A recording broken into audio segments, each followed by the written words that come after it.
하나님 말씀을 우리가 계속 봐나갑니다. 하나님 말씀을 봐나가는 우리가 하나님 말씀에 좀 집중할 수 있으면 좋겠습니다. 너무 쉽게 신앙생활을 하려고 하는 부분들이 있습니다. 물론 말씀을 쉽게 말하면 듣는 분들이 훨씬 좋고 쏙쏙 들어오지만 우리가 그런 말씀들을 이해하려면 기본적으로 우리 속에 기초가 좀 다져져야 됩니다. 성경의 인물들을 좀 보기도 하고 또 여러 가지 기초들이 세워져야만 성경을 가감없이 오해하지 않고 말씀 그대로 받아들일 수 있다고 생각됩니다. 그래서 참빛교회는 그런 기초를 좀 많이 다져나가는 그런 교회라는 사실을 기억하시고 이 말씀을 봤으면 좋겠습니다. 자, 먼저 서론에 제가 좀 나누고 싶은 게 제가 우리 주보 칼럼에도 실었는데 하나님의 가치에 대한 것, 최고의 가치가 뭔가에 대한 부분들을 나눴습니다. 사람들은 뭐 돈이 가치고 성공이 가치고 자식이 잘 되는 게 가치고 뭐 나름대로의 뭔가 뭐 이렇게 이루어내는 거 성취하는 걸 가치라고 생각할 수도 있을 것입니다. 그런데 우리가 기준을 딱 세우고 나니까 하나님의 기준을 딱 세우고 나니까 가치는 딱 두 가지밖에 없어요. 성도에게 있어서 가치는 딱 두 가지밖에 없는 거예요. 왜냐하면 우리가 성도가 될 때 여러분들은 어떻게 성도가 됐는지 모르지만 생명 걸고 성도가 되었다면 여러분은 진짜 성도예요. 이게 무슨 말이냐면 내가 가지고 있는 가장 귀한 것을 버려서라도 이 구원을 얻겠다라고 생각했다면 여러분들은 진짜 구원받은 거예요. 내가 돈도 좋고 세상적인 것도 좋은데 구원도 받자라고 하신다면 그것은 뭐가 되냐 그러면 조금 문제가 됩니다. 왜냐하면 사실 구원 안 받았을 수도 있는 겁니다. 그런데 내가 다른 거를 다 내려놓는 한이 있더라도 나에게 지금 이 구원 하나만큼이 가장 큰 가치다 라고 생각될 수 있는 사람은 진짜 구원받은 거예요. 왜냐하면 진짜니까. 여러분 부자와 거지 나사로를 보세요. 부자는 매일마다 잔치를 벌릴 만큼 부자예요. 얼마나 부자냐? 뭐 쓰고 계속 써도 돼요. 요새 아이들이 되게 부러워하죠. 예, 그게 부자입니다. 그런데 그 부자 집에 앞에 나사로라는 거지가 있습니다. 얼마나 거지냐? 아무것도 없어요. 근데 그 정도가 아니라 몸에 헌대가 있어서 개들이 와서 핥을 정도입니다. 비참한 인생을 살아갑니다. 사람들이 이렇게 생각합니다. 예수 안 믿으면 부자고 예수 믿으면 가난하냐? 그건 아닙니다. 예수님께서 예를 아주 극단적으로 든 거예요. 자, 예수 안 믿는 부자가 있다고 치자. 또 예수 믿는 거지가 있다고 치자. 너희들은 뭐를 선택할 거냐 이거예요. 이유는 하나예요. 뭐냐면 그들이 어느 날 죽어요. 죽고 나면 어떻게 됩니까? 그러면은 이제 내세가 있잖아요. 어떤 사람은 70년, 80년의 인생이 끝이라고 달려가는 사람이 있고 어떤 사람은 영원한 세계가 있다고 생각하고 달려가는 세계가 있습니다. 목적 지점이 다른 겁니다. 우리의 목적 지점이 어디입니까? 이 땅에서 성공하는 것이 아니라 이 땅은 당연한 것이고 천국이라는 게 있는 겁니다. 그러는 가운데서 우리는 뭘 얻죠? 생명을 얻는 겁니다. 딱 죽고 나니까 부자가 눈을 떠보니까 너무 뜨거운 지옥이라. 정신을 차려보니까 너무 힘든 거지. 근데 우연찮게 눈을 들어보니까 저 위에 자기 집 앞에서 거지로 얻어먹고 온갖 질병을 다 알았던 누가요? 나사로가 또 아브라함의 품, 자기들의 조상의 품에 있는 거예요. 얼마나 황당했겠습니까? 내가 잘 산 인생이 아니라 실패의 인생이구나 싶은 거야. 그러면서 조상 아브라함이요, 아버지 아브라함이요, 내가 너무 죽겠습니다. 뜨거워 죽겠습니다. 저 나사로의 손끝에다가 물 한 방울을 찍어서 내 혀에 찍으면 내가 시원하겠습니다. 갈 수도 없고 올 수도 없어요. 끝나버리는 겁니다. 영원토록 그 고통 속에 있는 거예요. 제가 그걸 딱 보면서 인생 70년, 80년, 100년이든 그 시간은 기회의 시간이구나. 어떤 기회의 시간이냐? 구원을 받을 수 있느냐 없느냐의 시간이구나. 그 시간에 구원을 받으면 성공이고 그 시간에 구원을 받지 못하면 실패구나. 정말 우리나라의 전 세계의 최고 기업의 회장이라고 CEO라고 하더라도 구원 못 받고 죽는다면 실패의 인생인 거고, 정말 뭘 하고 싶은데 되는 대로 안 돼서 결국은 가난하게 살아가는데 예수를 믿어서 구원받았으면 성공된 인생이구나. 딱 그래 보다가요, 어떤 사람은 죽기 전에 구원받으니까 다행이다 싶어요. 근데 그렇게 보다가 딱 가만히 보니까 10대 때 예수를 믿어서 구원받았어요. 야, 얘는 벌써 성공이네. 그럼 얘는 60년 동안 사는 인생이 그냥 아무 때나 살아도 되는 인생이구나. 사실은. 왜? 끝났으니까. 이게 지금 믿어지십니까? 그거 하나를 얻기 위해서 우리는요, 목에 칼이 들어오고 총이 들어와도 나 예수 믿겠다라고 고백해야 되는 거예요. 그래야 진짜 믿음이잖아요. 그 생명 걸고 예수 믿는 거야. 생명 걸고 예수를 선택하는 거예요. 왜? 구원이 최고의 가치니까. 저는요, 이거 하나 알고 자존심도 내려놨어요. 남이 나를 어떻게 보고 내가 어떻다 안 중요한 거야. 내가 가난하든 남들이 봤을 때 내 대학 동기들이 야, 너 지금 뭐하냐 웃어도 상관없는 거예요. 왜? 나는 너희들과 다른 길을 간다. 나는 생명을 얻는 것에 내 인생을 드린다. 나는 내가 알고 있는 모든 것을 배설물로 여긴다. 믿습니까? 여러분, 이거 하나의 답이 나야 돼요. 자, 그래서 제가 어떤 장로님 보고 그랬어요. 가장 좋은 시나리오, 가장 이상적인 시나리오가 뭔지 아세요? 딱 예수 믿고 구원받고 죽는 거야. 목사님 무슨 말씀 하시고 싶죠? 왜? 이 땅을 살아가는 게 고통이야.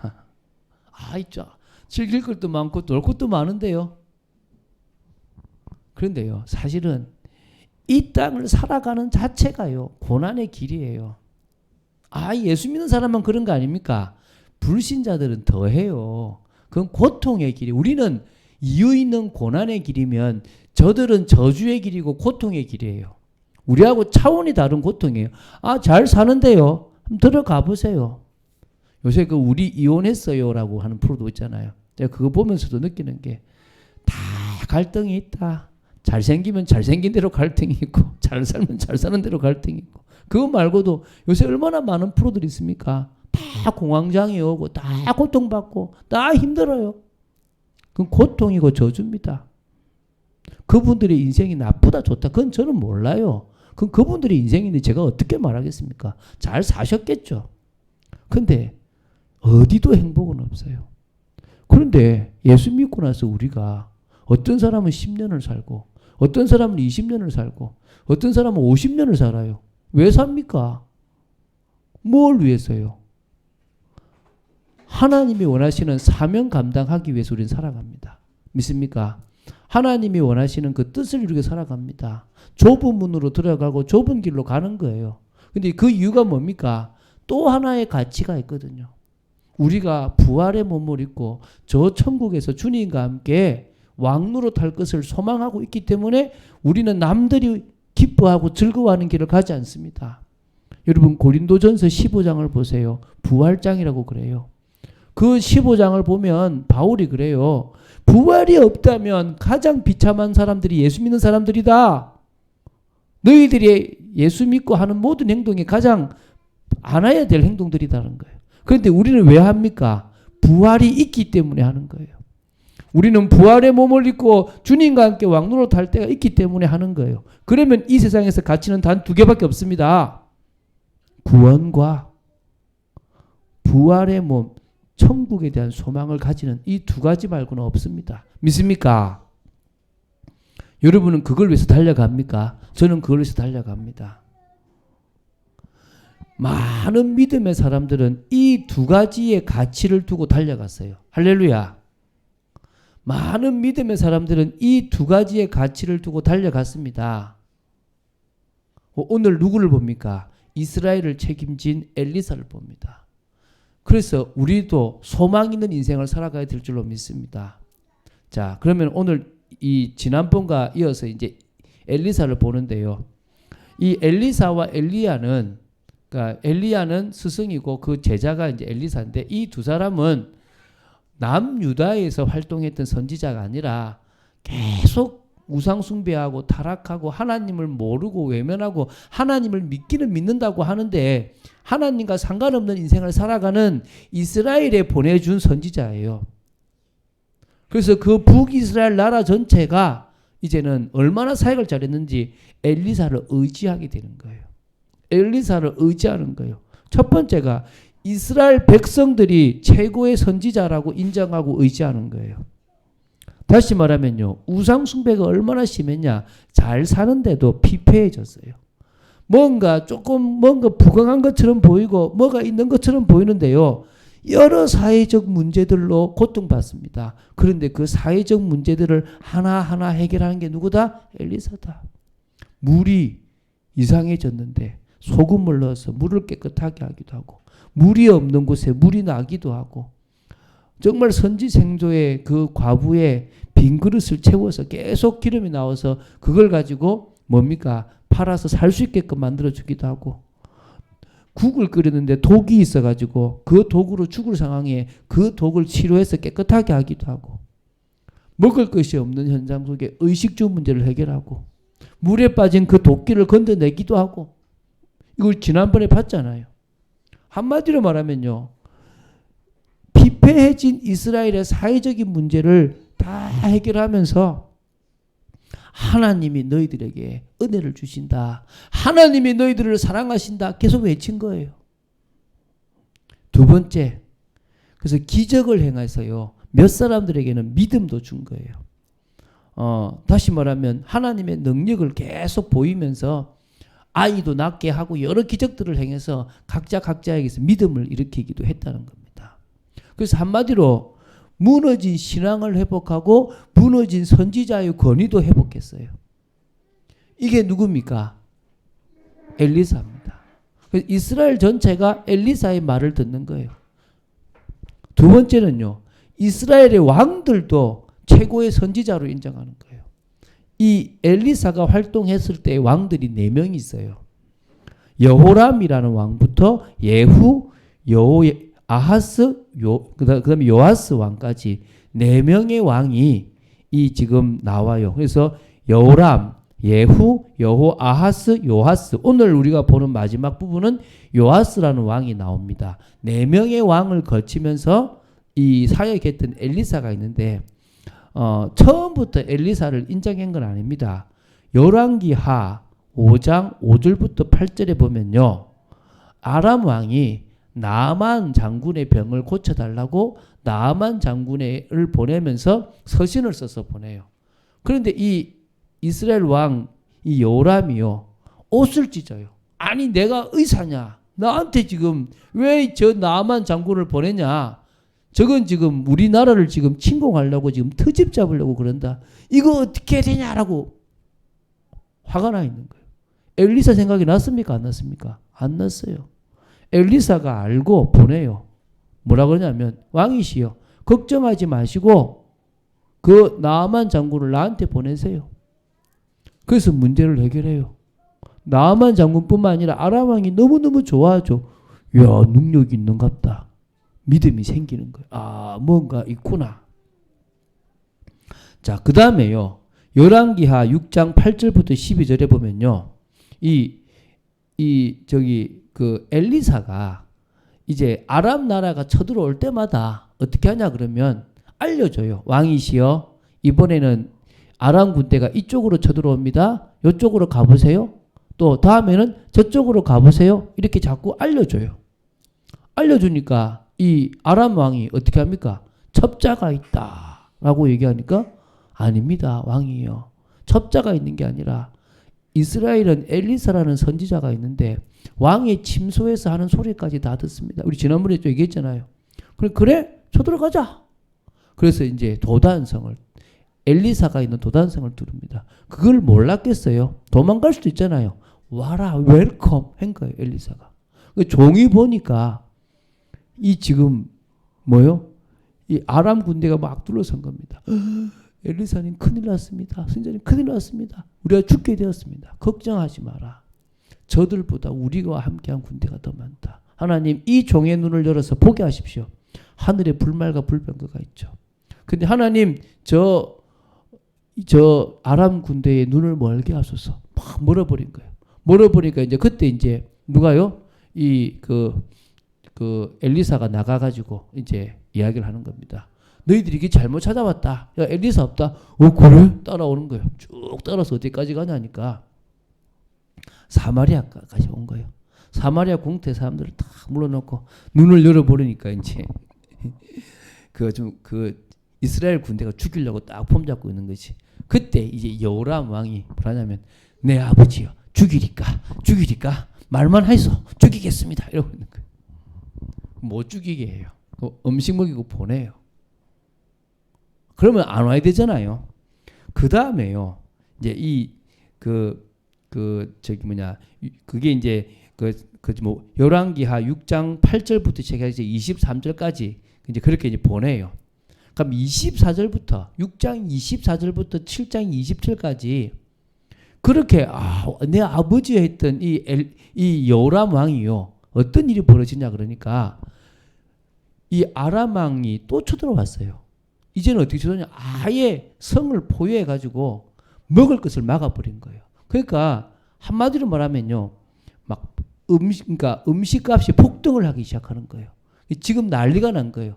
먹을 것이 없으니까 어떤 식이 되냐 그러면 야 우리가 살아야 자식들을 키울 거 아니냐. 이번에 태어난 자식 너 잡아먹자. 그 잡아먹었어. 내일은 우리 그 잡아먹자. 하는데 아이를 안 줘가지고 막 싸우는 이런 일까지 벌어졌어요. 왕이 너무 화가 나서 엘리사를 죽여라. 저 엘리사가 그때 사마리아에 왔을 때 다 죽여버려야 되는데 안 죽이니까 이런 일 아니냐 이렇게 그런 거예요.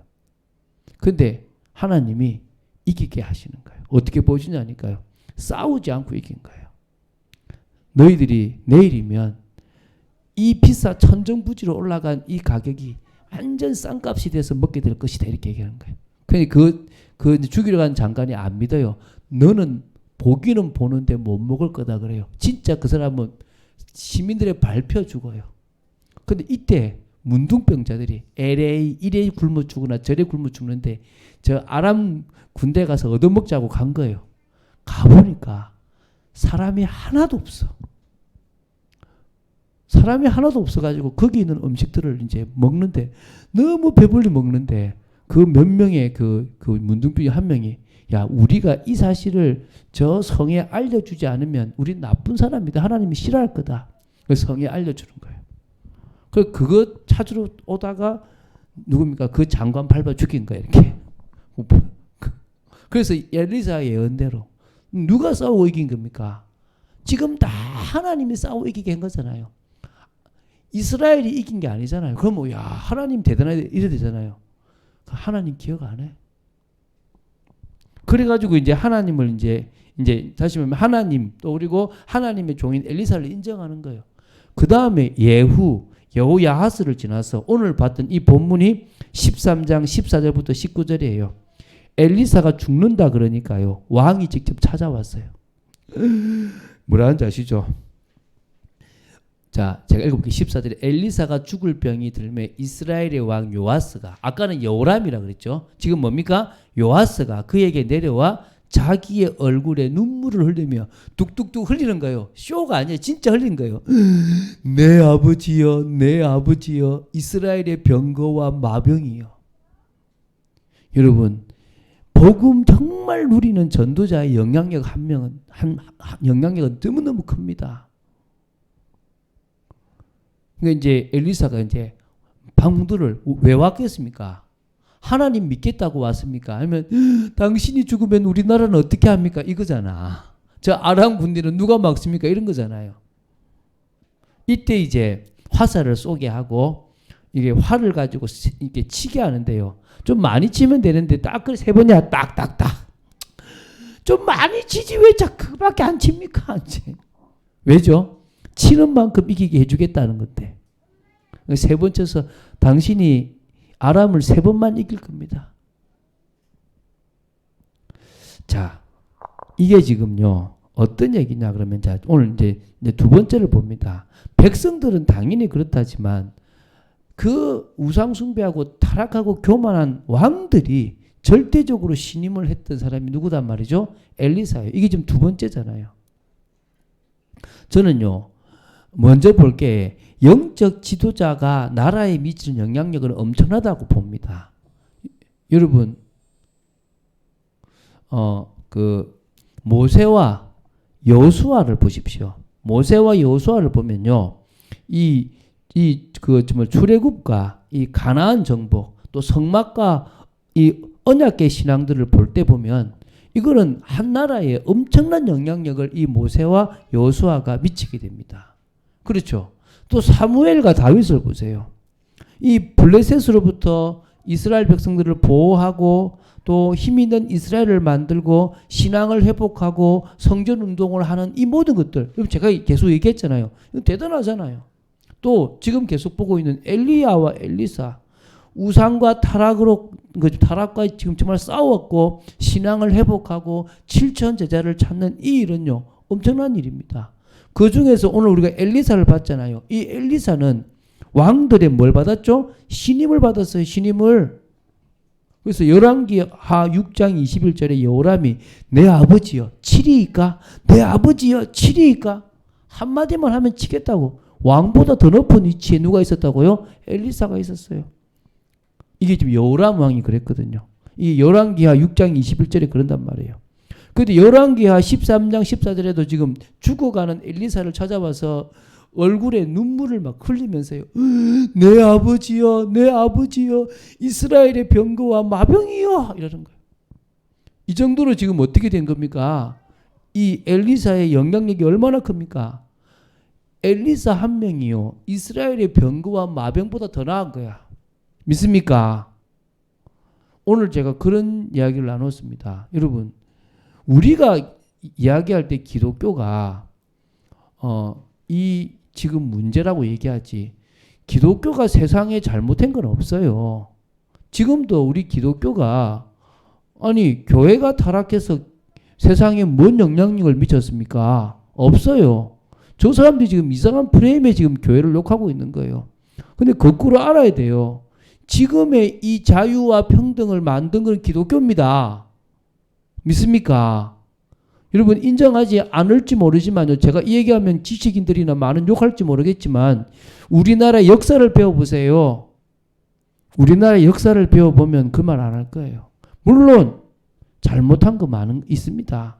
이승만 전 대통령도 잘못했고 많은 역대 크리스찬들이 잘못한 부분들이 없지 않아 있어요. 그러면 지금 대통령들은 다 잘합니까? 다 잘합니까?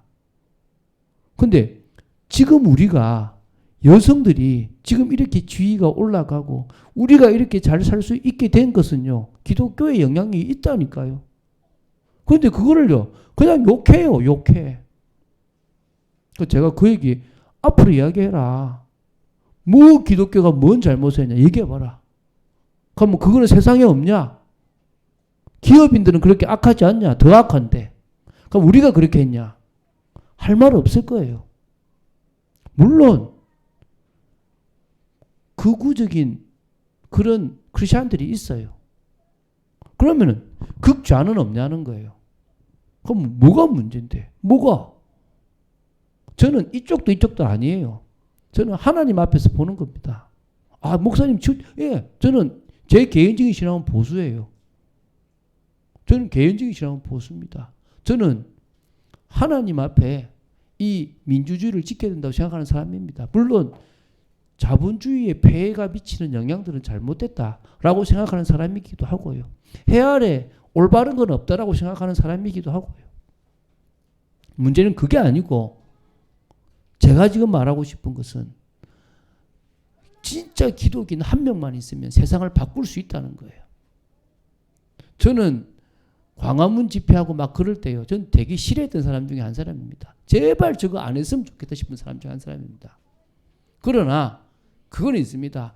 정말 제대로 된 크리스찬 한 명이 자신의 자리에서 빛을 발한다면 그것은 군대, 기업보다 더 큰 영향력을 미칠 수 있다고 저는 믿는 사람입니다. 근데 문제는 이 아쉬움이에요. 안타까운 점이에요. 자, 이렇게 이스라엘의 엘리야와 엘리사가 큰 역할을 미쳤습니다. 근데 문제는 뭐죠? 하나님을 믿는 게 아니에요. 엘리사를 의지하는 거예요. 엘리야를 의지하는 거예요. 이게 문제입니다. 교회가 왜 문제가 온지 아세요? 한 목사한테 의존하면 문제가 오는 거예요. 목사는 대리인이잖아요. 목사는 하나님을 대신하고 누구를 대신합니까? 그리스도를 대신하는데 어느 날 그 자리에 목사가 있어버리면 끝나는 거예요. 어느 날 그 자리에 영적 지도자가 있어버리면 끝나는 거라니까요. 어찌 보면 엘리사가 그렇게 많은 일들을 하고도 그 사역이 안타까울 수밖에 없는 것은 지금 찾아와서 그 왕이 하나님을 높인 게 아니고 누구를 바라봅니까? 당신 없으면 안 된다 이러고 있는 거예요. 당신 없으면 안 된다고. 그 증거가 이 엘리사가 없고 나서요. 다시 타락해요. 물론 몇 사람들은 믿었겠죠. 그런데 대체적으로 다 타락해서 결국은요. 멸망할 수밖에 없는 나라가 되는 거예요. 이게 얼마나 안타까운 일입니까? 하나님이 그렇게 엘리야를 보내고 엘리사를 보내서 내가 너희들을 책임진다. 돌아서라. 그렇게 이야기하는데요. 안 되는 거죠. 사람 바라보면 끝납니다. 목사는 사람 아닙니까? 교회는요. 죄인들이 많이 오는 것입니다. 병원에는 병자들이 가듯이 교회에는 죄인들이 많이 오다 보니까 교회에는 이런저런 문제, 이런저런 갈등이 더 많습니다. 그래서 저는요. 어설프게 은혜 받은 사람들이 보수로 치우치고 어설프게 은혜 받은 사람이 신비로 치우치고 어설프게 은혜 받은 사람들이 기독교인이라고 폼 잡고 다닌다고 생각합니다. 제대로 은혜 받은 사람들은요. 제대로 하게 돼 있습니다. 우리는 뭐 하자는 말입니까? 제대로 은혜 받자는 거예요. 제가 왜 안타까운지 아십니까? 저도 참 하나님 은혜지만 더 받아야 되지만 성령의 은혜 체험하지 못하고 목회자 길을 간 사람들이 얼마나 많은 줄 아십니까? 그러니까 뭐가 됩니까? 자기 방식대로 사역하고 있으니까 안 되는 거 아닙니까?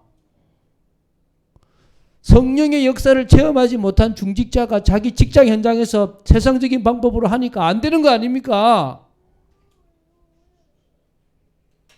우리는 뭘 해야 되겠습니까? 우리가 뭘 해야 되겠습니까? 오늘 이 엘리사가 이스라엘을 책임진 것처럼 우리가 정말 우리의 현장을 책임질 만큼 복음 가진 제자로서 영향력을 발휘해야 될 줄로 믿습니다. 복음을 가진 사람은 개인의 문제가 끝이 났습니다. 이거 답 못 내면요. 계속 자기 문제에 걸립니다. 저는 꼭 그렇게 표현합니다. 바람난 뭐 남자든 여자든 그 사람이 가정을 꾸리는 것하고 똑같아요. 관심이 다 딴 데가 있는 거지. 예수 믿는데도 자꾸 세상적인 것에 관심 가져요. 자꾸 먹고 사는 것에 관심 가지고 사람한테 인정받는 것에 관심 가지는 거예요. 예수 믿으면 문제 없는 게 아닙니다. 예수 믿고 나면 문제가 더 많아요. 여러분 은혜 받는데 마인드 컨트롤 하지 마세요. 그냥 여기 와서 힘없고 집에 가면 또 문제 이거 하라고 교회 오는 게 아닙니다. 여러분 집에 문제에 대한 답을 내고 가세요. 이거 당연히 있는 거다. 그런데 근본 문제는 끝났다. 아멘입니까? 실상을 바라는 거예요. 실상.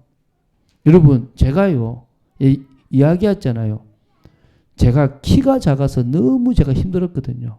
우리 교회 박재균 목사님이 키가 크지 않은데 우리 교회에서는 키 큰 거 아닙니까? 그렇죠? 그렇잖아요. 뭐 제가 워낙 작으니까 제가 학교 다니면서 얼마나 무시를 당했겠습니까? 키가 작아서. 저는 왜 작은지 너무 힘들더라고요. 그래서 제가 예수 믿었어요. 아니 제가 예수 믿고 키가 커집니까? 그게 이상한 거잖아요. 아니 내가 키 작아서 예수 믿었는데 키 작아서 예수 믿었으면 키 커져야 되잖아. 안 커져요. 돈 없어서 예수 믿은 사람이 예수 믿어서 돈 생깁니까? 생길 수도 있고 안 생길 수도 있는 거예요. 그런데 키 작은 거는 키 안 커지더라고. 아니 그러면 저는 예수 믿으면 예수가 그리스도 모든 문제 해결자 아닙니까? 제가 이렇게 무식하게 얘기를 해야 되겠습니까? 꼭. 그런데 우리는요. 예수 믿으면 내가 생각하는 문제가 해결돼야 된다고 생각하는 거야. 그거 해결 안 되면 그리스도 아닙니까? 저는 예수 믿고도요. 눈 나쁘고 예수 믿고도요. 머리 땡기고 예수 믿고도요. 저는요. 비염 있고요. 전 예수 믿고도요. 가난하고요. 예수 믿고도 이런 저런 어려움 많아요. 그게 왜요? 이 세상을 살아가는 동안에 악이 악을 만드는 이 세상 속에서 사단이 믿는 자를 넘어뜨리려고 별의별 발악을 달하는 이 세상 속에서 그거 있으면 어떻고 없으면 어떻습니까? 그건 저한테 아무 문제가 안 되는 거예요. 그 문제를 해결 안 하시는 이유가 발견된 거예요. 아, 나한테는 저게 있어야만 깨어있구나. 나한테는 저 문제가 있어야만 다른 사람에게 발판이 되는구나. 다른 사람에게 증거가 되는구나. 믿습니까? 저는 그 답을 내고 나니까요. 자랑해요. 나 키 작아서 감사하다고 자랑하는 거야. 물론 한 번씩은 진짜 키 크고 잘생겼는데 신앙도 좋아. 부러워. 어떻게 할 거예요? 부러운 거를 뭐. 그렇잖아요. 아, 돈 있는 사람이 부러울 때가 있고요. 좋은 차 타고 다니는 사람이 부러울 때가 있어요. 아, 인간인데 안 그렇겠습니까? 그런데 그래서 나는 더더욱 이 세상을 바라보지 않고 다음 세상을 바라보는 겁니다. 하나님, 영원한 천국에서 주님과 함께 왕노릇할 그때를 나는 바라봅니다. 그러니까 저는요, 두 번째 할 수 있는 거예요. 아, 복음 가진 자에게 하나님은 세상을, 이 시대를 맡기셨구나. 이게 답이 나는 거예요. 아, 내가 이 세상에서 영향력을 미치기를 원하시는구나. 이 답이 나는 거예요. 복음 가진 한 사람이 제대로 서버리면요, 그 영향력은 가정에 갑니다. 쉽게 얘기하세요. 여러분, 가정이 바뀌지 않는다. 그건 여러분들이 아직 바뀌지 않고 있다는 거예요. 여러분들이 변하면 가정은 변합니다. 믿습니까? 조금 늦게 바뀔 수는 있지만 그건 여러분들이 아직도 여러분 내면 속에 아직도 내려놓지 못한 것들이 있다라고 보셔도 돼요. 어떤 의미에서는. 우리 아들이 그러더라고요. 아빠, 내가 책 봤는데 예수 믿고 3년 만에 부자 안 되면 잘못 믿은 거래. 썬다싱이 그랬어. 이러는 거예요. 우리 아드님 기억도 안 나는지 저한테 얘기합니다. 몇 년 전에 그랬어요. 일리 있는 말이기도 하고 틀린 말이기도 합니다. 무슨 말이냐면 진짜 예수 믿고 가면 물질이 어려움 없습니다. 특별히 하나님이 그 어려움을 당해야 될 사람 아니고서는 하나님이 그것도 해결합니다. 우리가 어설프게 믿고 어설프게 교회 생활하고 있으니까 문제지. 진짜 믿어버리면 우리 인생 바뀌어버립니다. 믿습니까? 내가 정말 제대로 하나님이 원하신 사람으로 바뀌어버리면 가정에도 영향이 가고 현장에도 영향이 가고 이 세상에도 영향이 가고 세계에 영향이 가게 돼 있는 겁니다. 믿습니까? 제발 부탁입니다. 어설프게 믿지 맙시다. 저도 마찬가지입니다. 어설프게 믿지 않으려고 합니다. 할렐루야. 우리 제대로 믿읍시다. 자, 그리고요. 그래서 우리는 언약을 성취하는 일에 하나님이 원하시는 참빛교회를 통해서 이루시려고 하는 것, 나를 통해서 이루시려고 하는 것에 우리가 생을 걸려고 합니다. 세계복음화잖아요. 우리는 우리 교회에 부흥시키려는 목적 있습니다. 뭐 왜 없겠습니까? 저 우리 교회 오라고 할 때도 있습니다. 그거 잘못됐습니까? 왜? 힘들어하니까. 당신은 우리 교회 와야 되겠다 싶으면 오라 그럽니다. 그런데 저는 교회보다는 그 사람에게 더 필요한 걸 이야기합니다. 왜? 세계복음화 해야 되니까. 마태복음 6장 33절 그의 나라와 그의 의를 먼저 구하면 이 모든 것을 더하여 주신다고 믿습니다. 회복될 거라고 저는 믿습니다. 그래서 복음 가진 자에게 하나님은 성령의 능력을 주셨습니다. 여전히 저는 무능하고 여전히 저는 무기력하고 여전히 저는 힘도 없고 여전히 저는 영향력이 없습니다. 그래서 저는 성령의 능력을 절대적으로 입습니다.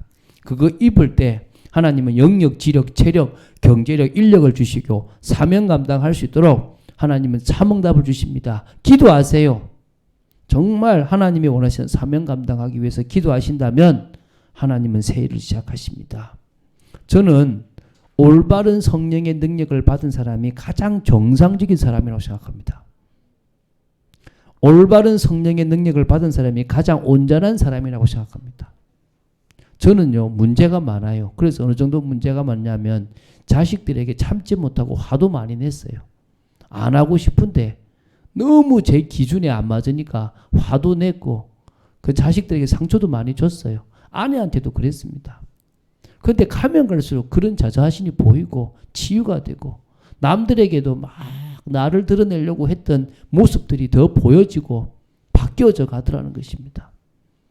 더 타락하지 않도록, 더 교만하지 않도록 끝까지 믿음으로 나아가려고 합니다. 자, 결론 맺겠습니다. 집중 기도 우리 하고 있습니다. 핵심은 뭡니까? 간절함입니다. 이거 알면 좋은데, 자, 불신자였다가 예수 믿은 제가 간절함보다 우리 모태신앙이었던 사람들이 간절하면요 훨씬 빠릅니다. 그러니까 저는 10, 20만큼을 막 간절해야 되면 얘들은 한 3에서 5 정도만 간절해도 돼. 그래도 얘들은 끝나요. 근데 나는 너무 아니까 10, 20이 아니라 30, 50, 100도 막 간절하려고 그래. 근데 얘들은요 그런 어려움이 없으니까 1도 간절 안 해. 그게 문제예요. 근데 그 간절함이 생기기 시작하면 끝나는 거예요. 그러잖아요. 말을 물가까지 데리고 갈 수는 있어도 물은 먹일 수가 없다 그래요. 근데 물 먹일 수 있어요. 어떻게 하면 되냐면요. 그 칫솔 같은 데 소금 묻혀가지고 계속 이렇게 말 입에다가 문태 보세요. 그러면 뭐 자기가 짜잖아. 물 먹게 돼 있어. 뭐 그렇잖아. 하나님이 인간을 가만히 놔두면 문제 생기니까 우리는 그렇게 해야 되지만 하나님은 하나님이 역사 안 하고 가만히 인간을 두고 있으면 인간은 문제 생겨서 하나님 바라보게 돼 있는 거예요. 그러지 말라고 빨리 간절하라고 하는 거죠.